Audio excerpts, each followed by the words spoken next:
تعاتب مين؟ تعاتب اللي كان بيسيبك بالايام والشهور ما يعرفش عنك حاجه. تعاتب اللي خان وكذب واستغلك وخدعك. العتاب بيكون على قد المحبه وعلى قد الغلاوه وعلى قد المواقف الحلوه اللي عملها معاك.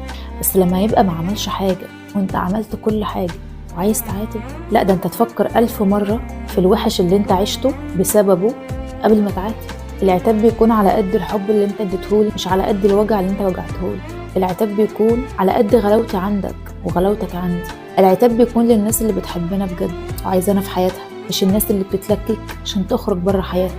قبل ما تعاتب حد افتكر هو حسسك بايه، افتكر كل الوحش اللي انت عشته لوحدك وما كانش جنبك، افتكر كل المواقف الصعبة اللي مريت بيها لوحدك وما كانش بيسندك، افتكر دموعك لما نزلت وانت صعبان عليك نفسك، افتكر انك جيت على نفسك كتير علشان تحافظ على حد في حياتك بس هو كان عايز يمشي، افتكر